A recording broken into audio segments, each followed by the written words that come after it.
ఎదుటి వారిపై చాడీలు చెప్తే ఏమవుతుందో తెలుసా?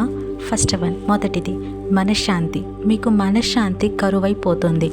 పీస్ఫుల్గా సుఖంగా నిద్ర పట్టదు, నిద్రపోలేరు కూడా. ఎప్పుడు కోపంలో ఉంటారు.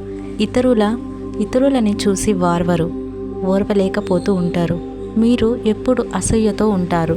మనుషులని కూడా డబ్బును బట్టి ట్రీట్ చేస్తారు. కేవలం ఇతరుల దగ్గర డబ్బు ఉంటే చాలు వేరే వారిపై చాడీలు చెబుతూ మీరు చాలా గొప్పోళ్ళు అని వారిని పొగుడుతూ వారు ఏమైనా ఇస్తారు అని ఆశపడుతూ వారి కోరికలు తీర్చుకోవటానికి ఎదురు చూస్తూ ఉంటారు. సెకండ్ వన్, ఎదుటివారు ఏం చేసినా వారికి నచ్చదు, వారిని ఎప్పుడూ తిడుతూ ఉంటారు. అండ్ థర్డ్ వన్, మూడవది హెల్త్, ఆరోగ్యం. మీ హెల్త్ మీద ప్రభావం పడుతుంది అలా చాడీలు చెప్పడం వల్ల. ఎందువలన చూద్దాం. మీకు తిన్నది కూడా అరగదు, ఆకలితో ఉండలేక ఆకలిని చంపుకోలేక సతమతమవుతూ చాలా రకాలుగా ఇబ్బంది పడుతూ ఉంటారు.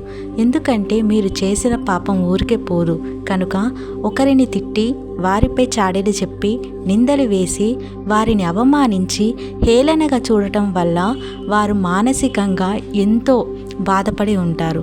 మీ మాటల వల్ల వారి మనసు ఎంత కుంగిపోయి కన్నీటి క్షోభ అనుభవించి ఉంటారు. ఒక్కసారి అయినా ఆలోచించారా?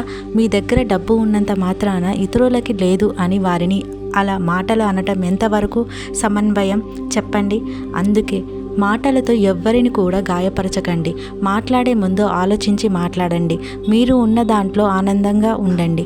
ఇలా ఊరికనే ఒకరిని తిట్టి చాడీలు చెప్పి మీరు ఏమి సాధిస్తారు? ఇలా చేస్తే మీరే చిక్కుల్లో పడి ఒకానొక రోజు చాలా కృంగిపోవాల్సి ఉంటుంది. తస్మత్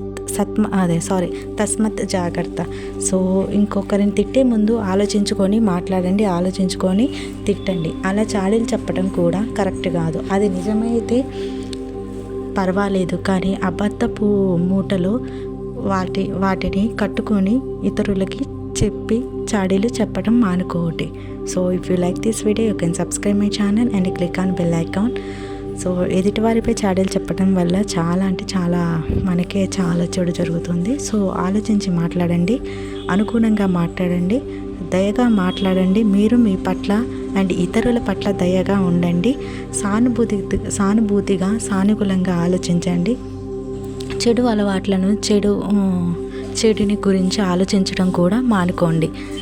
thanks for watching. See you again next video.